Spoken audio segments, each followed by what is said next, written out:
भाजप हा आपलं जे ध्येय आहे, आपली जी विचारसरणी आहे, याविषयी अधिक गंभीर पक्ष आहे.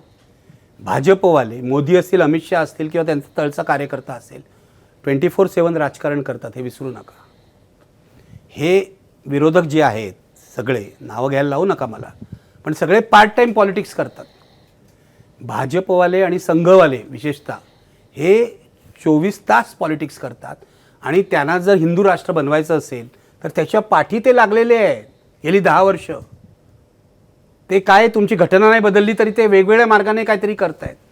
आणि बाकी विरोधकांना कुठची विचारसरणी आहे? आजचे जे काँग्रेस नेते आहेत त्यांचं तुम्ही 100 मार्काचा नको 25 मार्काचा पेपर घ्या की तुमची विचारसरणी कोणती. 70% काँग्रेसवाले सांगू शकणार नाही. राष्ट्रवादीवाल्यांचं प्रॉब्लेमच आहे. म्हणजे या सर्व पक्षात चांगली माणसं आहेत, हे पण लक्षात घ्या. सर्व पक्षात चांगली माणसं आहेत, पण बहुसंख्य जे आहेत. 3 दिवसापूर्वी आम्ही काँग्रेसच्या नव्या प्रदेशाध्यक्षांना भेटलो. हे आपले हर्षवर्धन सपकाळ. मला माणूस चांगला वाटला, प्रामाणिक वाटला. आणि राहुल गांधींना अशीच माणसं पाहिजेत. पूर्वी हा होता ना आपला राजीव सातव, तो माझ्याकडे यायचा दर 3 महिन्यांनी. म्हटलं तू दर 3 महिन्यांनी का माझ्याकडे येतो? म्हणजे मला माझ्याकडेच येत नसेल, तो अनेकांना भेटत असेल, पण तो महाराष्ट्राचा फीडबॅक घ्यायचा, काय चाललंय काय नाही. आणि जरा बऱ्या लोकांना भेटायचा आणि वर जाऊन तो रिपोर्ट करत असणार. हे जे आहेत ना असे काँग्रेसवाले, यांनी खरं सांगितलं पाहिजे ना वरच्या लोकांना. आता हे राहुल गांधींनी याला का नेमलंय, या हर्षवर्धन सपकाळना? कारण ते बरे आहेत असं त्यांचं मत आहे आणि त्यांचं जे बॅकग्राऊंड मी बघतो ते बरं वाटतंय.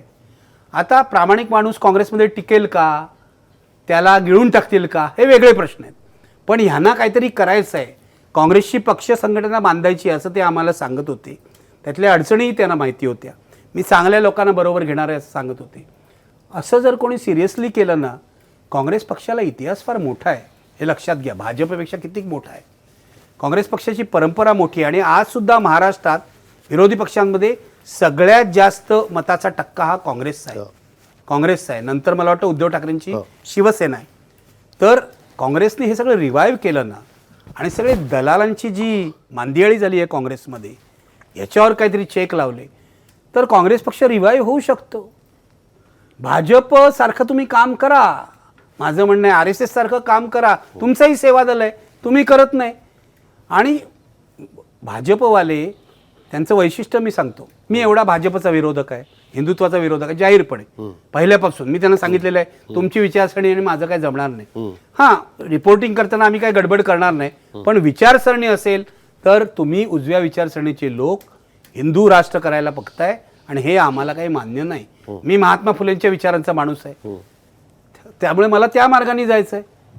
आणि लोकशाही राष्ट्रामध्ये एक डावी विचारसरणी असते, एक मध्यम मार्ग असतो ज्याला लिबरल म्हणतात, उदारमतवादी, आणि एक उजवी विचारसरणी असते. सगळे राहतील ना, सगळे राहतील. माझं तर काय, फक्त तुम्ही घटनेच्या चौकटीत काम करा. आणि भाजपवाल्यांना मार्क दिले पाहिजेत. मी नांदेडला गेलो होतो, माझा इंटरव्ह्यू घेतला होता त्याच्या वेळेला, भारत जोडो यात्रेच्या वेळेला. तर मला काय लोक सांगत होते माहिती आहे तिकडे, मला वाटतं ते मी बोललोही होतो, की इथले भाजपचे जे लोक आहेत ना ते सतत काम करतात आणि दर आठवड्याला काहीतरी कार्यक्रम काढतात, लोकल असेल काय. आणि अशोक चव्हाणांना आम्ही आता 2 वर्षांनी 6 महिन्यांनी असं पाहतोय. याचा अर्थ काय होतो? सगळे होर्डिंग लागले होते अशोक चव्हाणांच्या मुलीची होर्डिंग लागली होती. राहुल गांधी आला आणि तो पहिल्यांदा भडकला हे पाहून की हे असं काय चाललंय वगैरे. तर मला असं वाटतं की ज्या दिवशी राहुल गांधींच्या मनातला काँग्रेस उभा राहील ना, त्या दिवशी काहीतरी बदल होईल. तो राहील की नाही माहीत नाही, पण ही परिस्थिती आहे. भाजपवाले खूप सिरियसली काम करतात, त्यांच्याकडे आता पैसे पण भरपूर आहेत, रिसोर्सेस आहेत, त्यामुळे प्रोफेशनली काम करतात. त्यांच्या बाजूने जे यूट्यूब चॅनल चालवतात त्यांना रेग्युलर पैसे देतात ते, असं मी ऐकलेलं आहे. किंवा हे जे इन्फ्लुएन्सर्स आहेत त्यांनी एकत्र केलं. मोदींचं एक वैशिष्ट्य आहे, मोदींना तुम्ही विरोध करा, पण कम्युनिकेशन स्किल्स, हे जे राजदीप सरदेसाई म्हणतात ना, मी मन की बात खूप वेळा ऐकलेलं आहे आणि मोदींना बरोबर कळलेलं आहे की आपल्या देशातलं मानस काय. एखाद्या मास्तरनी किंवा हेडमास्तरनी 5वी-6वीच्या मुलांना समजून सांगावं तसं ते मन की बातमध्ये समजावून सांगतात, साधे साधे विषय. त्यांची चेष्टा करतील लोक. पण मी अनेकदा माझ्या बायकोला म्हणतो, हा माणूस कसा बोलतोय लक्षात घ्या, ही आपल्या देशातली मानसिकता आहे. आपल्या देशाचं ॲव्हरेज वय हे माध्यमिक शाळेच्या मुलाचं आहे. आणि हे कोणाला कळलं होतं माहिती आहे नेमकं? मनमोहन देसाई. मनमोहन देसाई माहिती आहे ना तुम्हाला? चित्रपट निर्माते, अमर अकबर अँथनी वगैरे. अमर अकबर अँथनी मर्द वीर हे पिक्चर सगळे. बनवलं. तर मला एक किस्सा माझ्या मित्रांनी सांगितला. ते एका मित्राच्या घरी जेवायला गेले होते आणि मनमोहन देसाईंचा भाऊ सुभाष देसाई, जो छलिया वगैरे सिनेमे आहेत ना राज कपूरचे जुने, त्याचा प्रोड्युसर होता, म्हणजे मनमोहन देसाईंचा मोठा भाऊ. हे दोघं जेवायला गेले. तर त्या जो होस्ट होता त्याने विचारलं की तुम्ही असे का सिनेमे काढता, म्हणजे असे कर्मणूक प्रधान, अमुक तमुक, जुन्या टाईपचे सिनेमे का काढत नाही? तर मनमोहन देसाईंनी त्याला जे उत्तर दिलं ते उत्तरनं मला आवडतं, खूप लक्षात घ्यायला पाहिजे.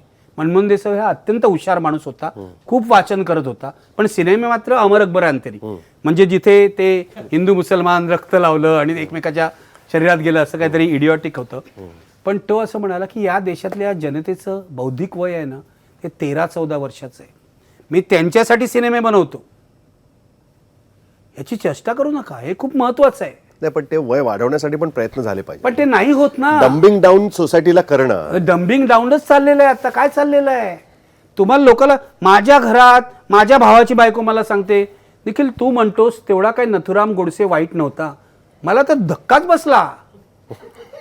आपल्या घरातच व्हॉट्सअप युनिव्हर्सिटी घुसली, काय करायचं आता? तुमचे व्हिडिओ तीच बघत नाही असं वाटतं. म्हणजे ती तर बघतच नसेल. कमाल आहे मला असं वाटतं. मग आपले व्हिडिओ बघणारे कोण आहेत? मी सांगतो. मी असं म्हणतो की 50% माणसं आपल्या बाजूची आहेत. या निवडणुकीत सुद्धा 35% मतं महाविकास आघाडीला पडली, 48% त्यांना पडली. मधले एक 10% लोक इकडे तिकडे जात असतात. त्यामुळे मला असं वाटतं की हा समाज न अर्धा अर्धा विभागलेला आहे. ही स्पर्धा आहे डाव्या उजव्यांमध्ये. म्हणजे आम्ही म्हणतो की शिवाजी महाराज, शाहू फुले आंबेडकर यांचा विचार पाहिजे. आणि मला हे मनापासून पटलेलं आहे, तुलाही पटलेलं असेल की हाच विचार कराय. म्हणजे जर बंच ऑफ थॉट वाचलं किंवा सावरकरांचं सोनेरी पानं वाचलं की तो काय विचार आहे असं मला वाटत नाही. म्हणजे लोक माझ्यावर चिडतात. सावरकरांना तुम्ही मोठं करून ठेवलं आहे, ग्लोरिफाय केलं आहे, पण 6 सोनेरी पाने हे सावरकरांचं पुस्तक वाचल्यावर कठीण आहे.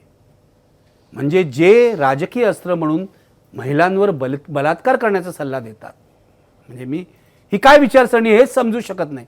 किंवा गोळवळकरांचं विचारधन, बंच ऑफ थॉट्स.